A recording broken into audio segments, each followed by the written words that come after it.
He had roid rage mixed with being a drug addict. As devoted as he was to getting the drugs he needed when he was in addiction, he is even more devoted to finding ways to stay sober.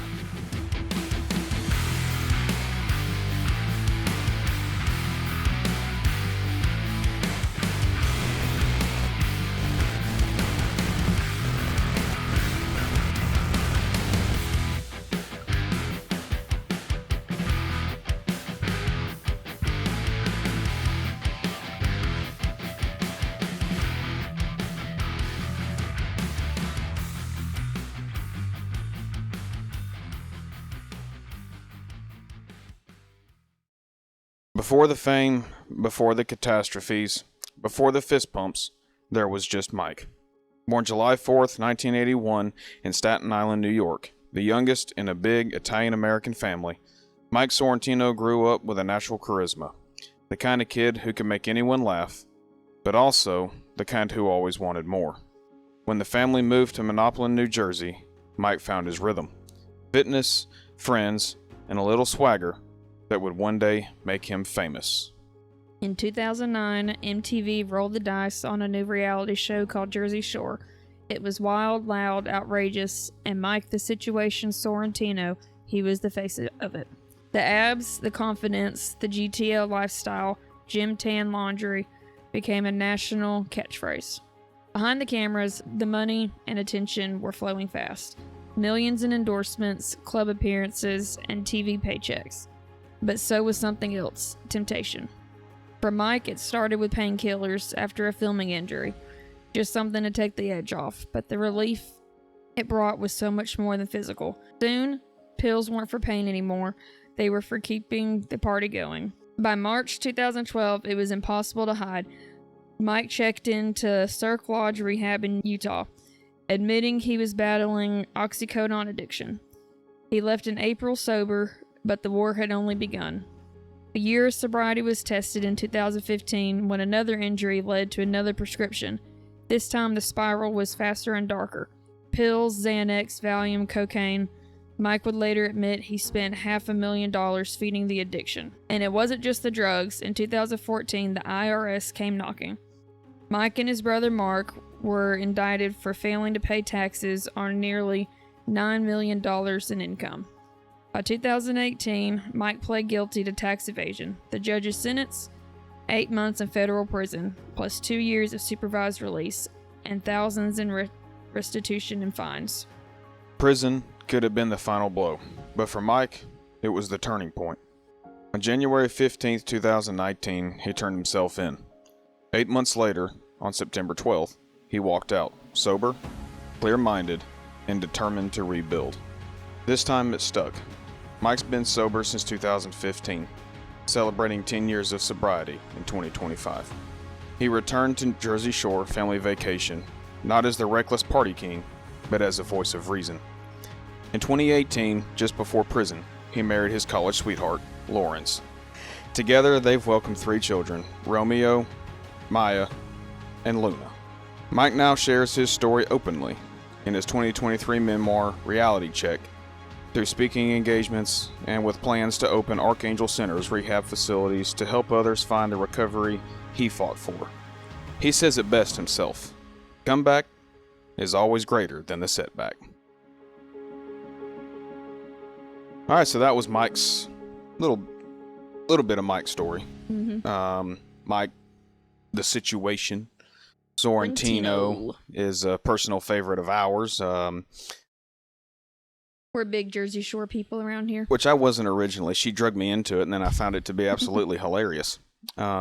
He likes it for the guys, not in a weird way. I think it's a funny show. It's more of a comedy show to me. So I like the drama is annoying, but it's just hilarious to watch. And then over time, after watching it, just kind of get to where I'm like, yeah, these are kind of cool people. Snooki still annoys me, but we still love Snooki though. She's still a nice person. I've actually gotten lots of clothes from the Snooki shop. Yeah, been on her Instagram page. I sure have. Because you bought stuff from her. I sure have. But No, I just think that Mike is very inspirational because not only did he have the addiction and all the issues that he had, which we didn't really go into in depth on that because we're not supposed to. It's just a quick little story about his life. But not only did he have all those issues, he also got sober and clean and everything, and then pushed harder, achieved more.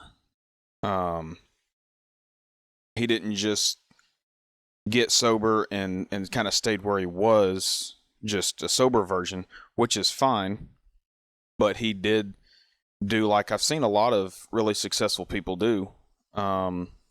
He got sober and then said, I want more from life. I don't want to just be sober. I want to be sober and I want to be the best at whatever it is that they do. And Mike, being a reality star, isn't a musician. He's not a singer. He's not, a writer of like, I mean, he's an author because of his story, but he's not a writer in terms of like, he didn't write Harry Potter or something. Right. But he did use the skills that he does have, which is marketing, apparently. Yeah. And just determination. And he's created a brand around himself that isn't just defined by the show that he was on or the show that he is on in Family Vacation. Now his brand is Sobriety. Yeah. His brand is growth. It's improvement every day. Improvement over yourself every day. A little bit better than you were the day before. And so he's become somebody that I really respect a lot.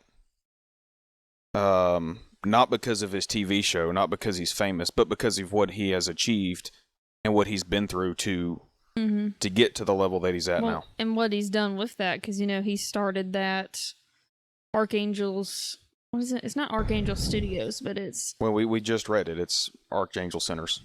That's what it is. Archangel Centers. Yes. My mouth's having a stroke over here. Archangel's Centers. And I think that shows a lot, what he's doing with his recovery by opening something like that. Well, he went back and... who was it? I think it's Dave Ramsey says in his financial peace thing. I may be wrong, but I think that it is this. But he talks about, climbing the mountain. And I've used this before, but climbing the mountain, and when you get to the top of the mountain, instead of just going, hey, look, I did it. Woohoo, look at me.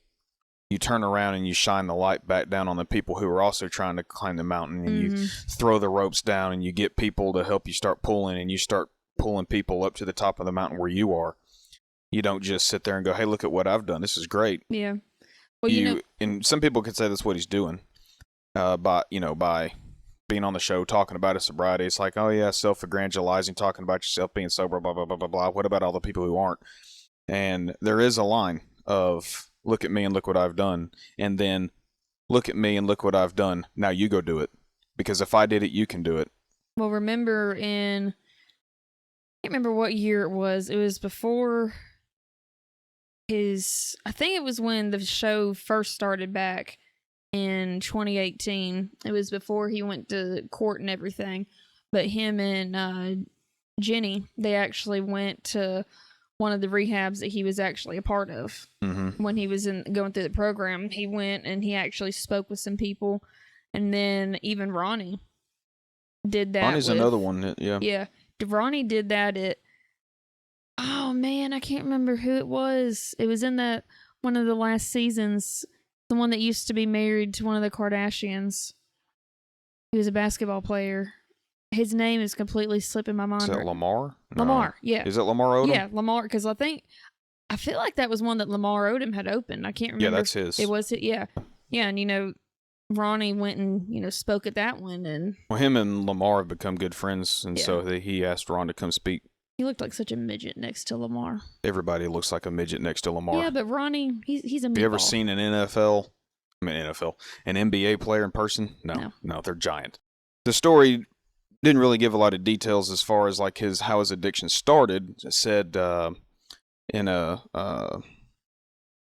filming accident, which if you've ever seen the show, everybody knows it was because he ran his head into the wall. But that was also because he was already high. Yeah.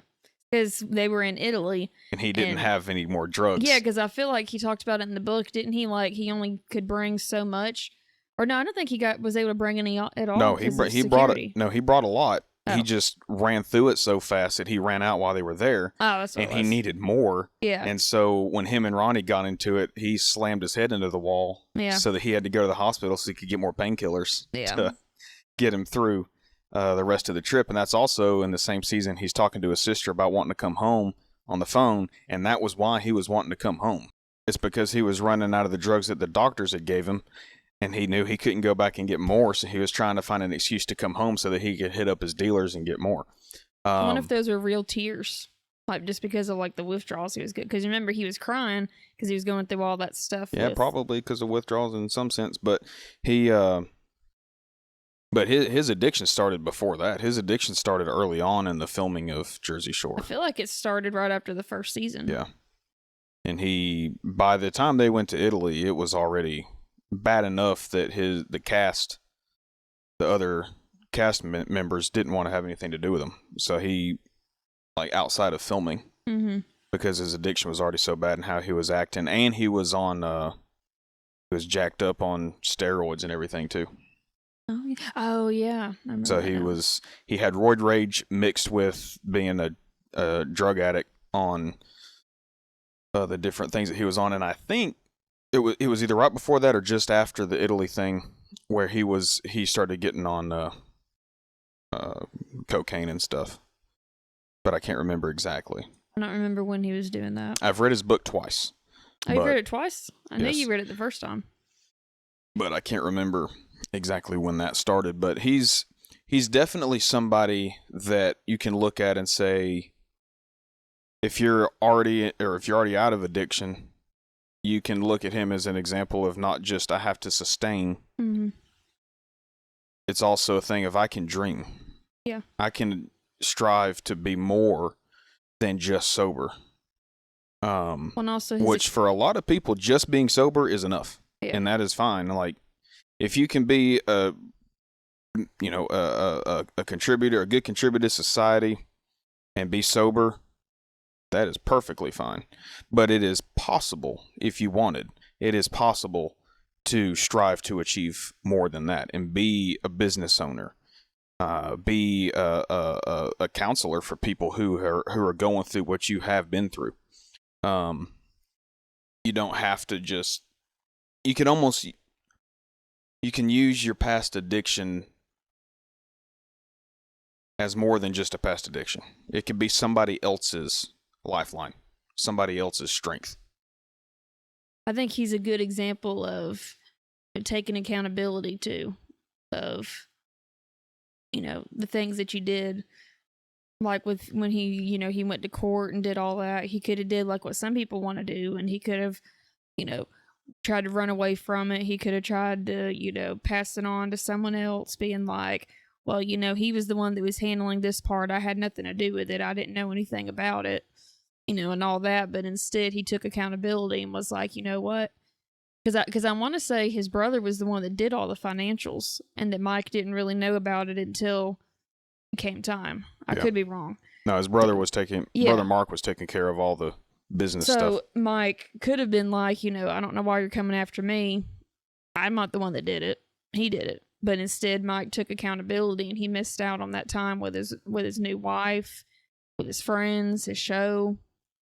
And I think that was really great of him, because the old Mike would have never done that. Well, he didn't. The whole time that he was... Yeah, the old Mike never took accountability. No, it was always everybody else's fault. It's your fault that everybody's acting this way. Yeah. Which is, for the most part, a hallmark of addicts. But I think that, his whole story is just beautiful, and how everything ended, especially with Lauren's. Like, if she had never came in his life, I don't think that he would have had the strength to continue going the way that he did. Well, looking at that, I mean, what does it take for her to be there like that? I don't know. Like, she was, at his worst, she was there. Mm-hmm. Like, after the show ended, but after Jersey Shore and before Family Vacation, during that time Yeah. when he was at his actual worst. Yeah, she was there. She was there with him. He ran from her. Oh, yeah. I want to say in his Ferrari or something. And he got pulled over, and he said that a crazed fan was chasing him, and it was Lawrence, his girlfriend at the time. He's I'm trying to get away. I got a crazy fan behind me. I gotta get home. I feel like didn't they like find Lawrence too, and then Lawrence be like, "No, I'm his girlfriend." No, he eventually told him. Oh, okay. Well, no, actually, she's my Oh, girlfriend. okay. I could have sworn that he wrote something about that. They said something to her too, and she was like, "What?" Yeah, it was some mess, but I mean, he did a lot of crap. Yeah. To try to get away with stuff, like even faking the film crew and production crew pissing him off so that he could find an excuse to walk out and leave so that he could go get drugs. I think that his biggest one that's the most iconic for everybody is him in the wall. I think it's proof that an addict will do whatever it takes to get what they need. Yes. Including running their head into a 400-year-old rock wall. Because back then, when I first saw the episode, I just thought that he had lost his mind. And that he was just trying to, be like, how he's screaming, "Let's do that." I thought that he was just trying to look tough. He just completely underestimated the wall and busted his head. This isn't a U.S. wall, buddy. This one isn't sheetrock and insulation. This one is sheetrock and a 400-year-old rock. Yeah. On the other side of it, which he found out rather quickly. Yeah. But to be fair to his credit and his toughness, knocking himself almost unconscious, giving himself a concussion, and actually herniating a disc in his neck, he still stood up and fought Ronnie. So went after that, so it's pretty good. Yeah. Pretty good. And then he got the drugs that he needed, and then he was fine until he was out. Until he was out again. Wasn't there a story with Unit, like, when he was talking about the girls? Yeah, they would. So when they were filming, and they monitored the phone calls when they were filming, the production crew did. So, they could have friends and stuff come out on the show and all that kind of stuff. So he would get his friend, whose real name I can't remember, but his nickname was the Unit, which I don't know why. Anyway, they had a code, and the code was girls were code for Roxy's and whatever other pills he was taking. And so he would call Unit and ask him, "How many girls you bring into the club tonight?" And he would say, "Oh, I got about 12. And he was talking about the pills. Yeah. Which Mike said, I don't understand how the production crew didn't catch on to that when he would show up and wouldn't have any girls with him. Well, like, I feel like one of the times it was on the show, they didn't show, like, how it happened, but Unit was supposed to be going back, because that's when he was going to tell, the whole telling Gianni that him and he was there for all that stuff, but he got stopped. And the show never really showed why he got stopped, but it showed him getting arrested. But I feel like he got arrested because he got arrested because they found the because don't they they pat everybody down before they come into the house, don't they? Like all those girls that they usually bring. They did, but not their friends. Then that's how he was able to get in. How they found out was that when they went to I think I could be wrong on this, but how I'm pretty sure they found out was they went to the bathroom.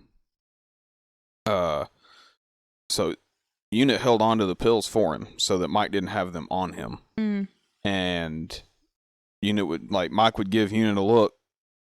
Unit would go off to the bathroom. A few seconds later, Mike would get up and go to the bathroom, and he would hand them pills up under the stall wall, and that's how he was getting them. And then they would go back out and whatever. Well, the production crew, obviously having however many cameras around at all times, is seeing this and going, who they already had their suspicions about Mike using, so they were like, Yeah. And then so they followed him in. So when Unit walked out, one of the producers was standing there and was like, I need to take a look at your pockets. And he's like trying to, no, whatever. Yeah. And they found it and he but got Mike arrested. doesn't actually say that in the book. He just says that he got arrested. He talks about it. Oh, I didn't remember if Mike actually said No, he how. talks about it. And that's why I say I could be wrong, but I feel like that's what he says in the book is about that. In the book is Reality Check, making the best of the situation. Such a good book. It's a very good book, and it's all read by Mike himself. He didn't get an actor to read it. And then I feel like he's got Lawrence is in it. His mom, and I think one of the directors of the show at one point, the creator of the show, and Vinny from Jersey Shore. So I couldn't remember if Vinny's voice was in it or if it was something from Vinny's point of view.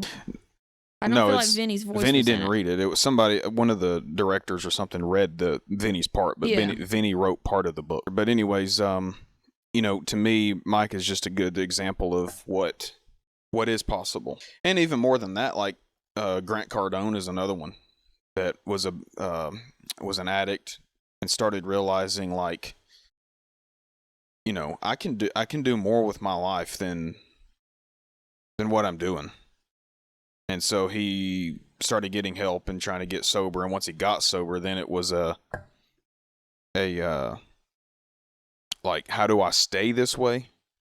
And he started realizing, he's like, I have an addictive personality. And what if I just find something that's better for me to get addicted to? Oh, and then he got addicted to money. And he's like, money. Yeah. How do I make money? And then he got hooked up with a guy that did real estate on a smaller level, and he kind of taught him the ropes and helped him get his first rental property, and then now obviously he's a multi-billionaire and all that. Episode about that. Yeah, we're going to do an episode about him, and he's another person that I look up to in a lot of ways, and Todd White, who we've mentioned on here before. I'm going to do a story about him. He's an incredible, just incredible story too. So I've actually talked to the people, that do Todd White stuff, and he wasn't able to appear on here anytime soon, but they did tell me, that they do look forward to in the future possibly. He's very busy. He's very busy, so it's hard to kind of pin him down. Yeah. But they didn't just straight up shut it down. Any possibilities. He's a very good one. I know one thing I would like to do is, if anybody that's watching this, have them like tag Mike in it. Yeah. And try to convince Mike to be on here. Yeah. Just comment. Well, I don't know if he has a YouTube thing or not. No, but on Facebook we can just have him comment Mike's name. Maybe we can do like when we post the shorts on TikTok and on Facebook, they can comment at. We could do Mike. A contest. Like do a contest of all the people that tag him, and then if he ends up coming on it, then we put all their names in a hat, and then one of them wins something. Yeah, maybe. We can get him one of Mike's shirts. No, we'll see what we could do. Maybe that'd be cool. That's a hint to you guys. That's not a hint. That's a direct order. Okay, that's a direct order, you guys. Yeah, I mean, that's a possibility. I think that's what we should do.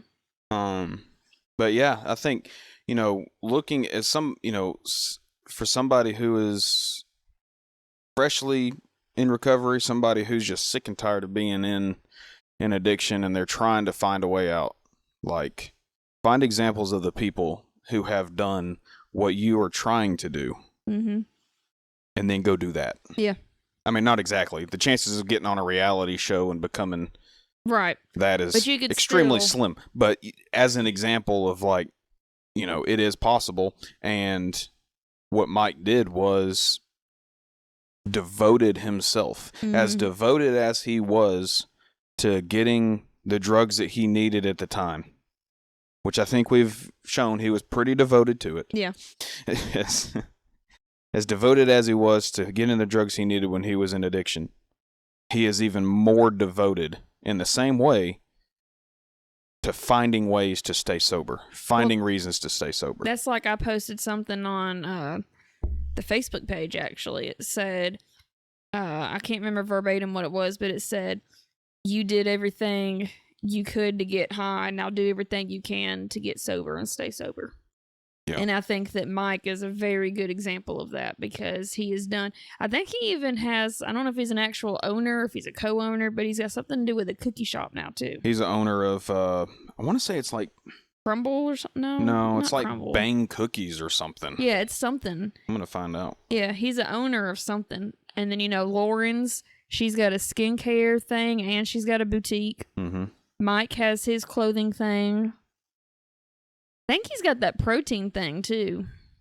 Yeah, he has a workout supplement line. Yeah. And then now he's got the cookie thing. Bang Cookies. Bang. Why am I thinking of Crumble? I have no idea. Yeah, Mike the Situation Sorrentino is now a co-owner of Bang Cookies, a brand known for its organic and all-natural soft-baked cookies. Partnership aims to leverage Sorrentino's celebrity status to boost national awareness and sales for the growing cookie company.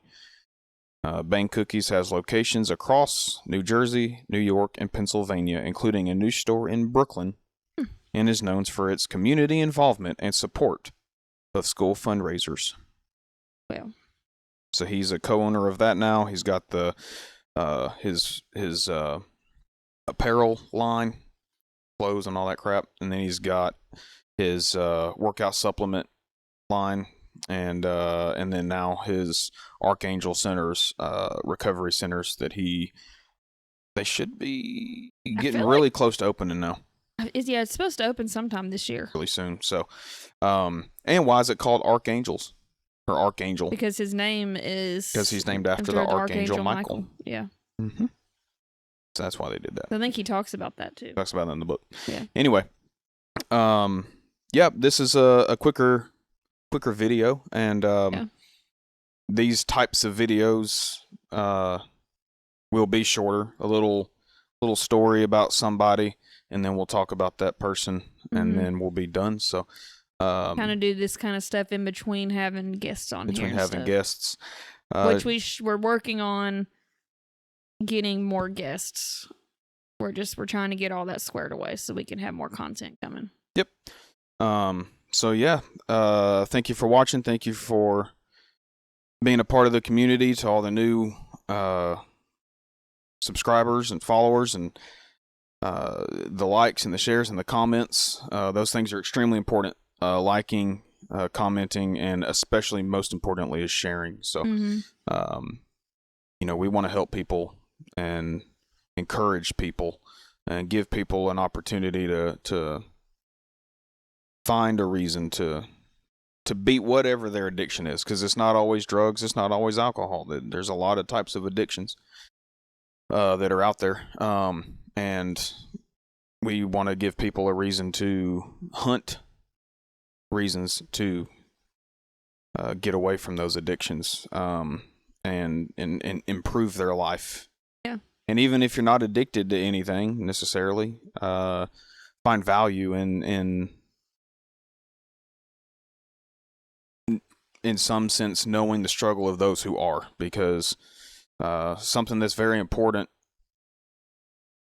is the biblical definition of judgment, and how judging someone, the Bible says, don't judge. I'm going to say my version of it, the southern version of it, of, don't judge or you're going to be judged the same way, dummy. The real version of it is judge not lest you be judged. And that's more the King James version. But anyway, that doesn't mean don't judge somebody because you're going to be judged the same way by people. It means don't judge somebody because how you judge people, the standard you'd hold people at, is how you're going to be judged, and the standard that God holds you at. So if you don't have mercy for people or forgiveness for people or grace for people, then don't expect a whole lot of it from God. And if you hold people to an impossibly high standard and you judge people when they're dealing with things, don't expect a whole lot different from God when you die. So remember that standard that you set is a standard that is set for you. So because having all it, those people are people's, daughters, sons, they're human beings. grandchildren. Yeah. They're human beings. Yeah. And that's, this just popped into my mind as I was sitting here, but there's a story, super quick. There's a story of in 9/11 when the towers fell, New York City, World Trade Centers. There's a Jewish man that fell, and I've seen his personal interview with him. So it's not just a quip about, cultural divisions and crap, but there's a Jewish man that was in the towers. They made it out, and the tower was starting to come down. It was getting close. The other tower had already fallen at this point, and he fell running out of the tower that he was in and twisted his ankle really bad, and he couldn't run anymore. And he's laying there trying to kind of crawl, and in that situation, he was thinking, well, I'm done. This is it. Had a good run. And then he saw a hand appear in front of his face, and he looked up, and it was a Muslim guy sitting there with his hand out. And he grabbed his hand, and he God jerked him up and carried him, helped, put his arm around his shoulders and helped him get away. And they got into a building. Right as the tower was starting to fall, they finally got into some cover. And he asked him when they got in there, he said, "Why did you help me? I'm Jewish." And he had a yarmulke on and everything. Like, he definitely Jewish. And the other dude was definitely Muslim. And he said, Why'd you help me? I'm a Jewish man. Then Jews and Muslims don't get along, right? And he said the Jewish guy said, "Not today." He said, there is no Jewish or Muslim today. We're Americans. We're brothers. I'm not going to let you die if I can help it. Yeah. And that's just a powerful example of, like, it doesn't matter where you came from. It doesn't matter where you are. It only matters how you treat people. Even if you come from a rich family and never had an issue in your life, you've got to learn how to have empathy. Mm-hmm. Not necessarily sympathy, but you got to have empathy, right, for people who don't have the kind of life that you have. Even if it is their fault, doesn't matter. How many mistakes have you made? How many mistakes have we made? We've all made mistakes. We've all fallen short. We all suck in some way. So, like, get off the high horse, get over yourself, and go help people is really what that means. So, anyway, that was a long-winded ending. But it is nevertheless an ending. So thank you for watching, and we'll see y'all next time. I'm Kris. I'm Dillon. See ya. Okay.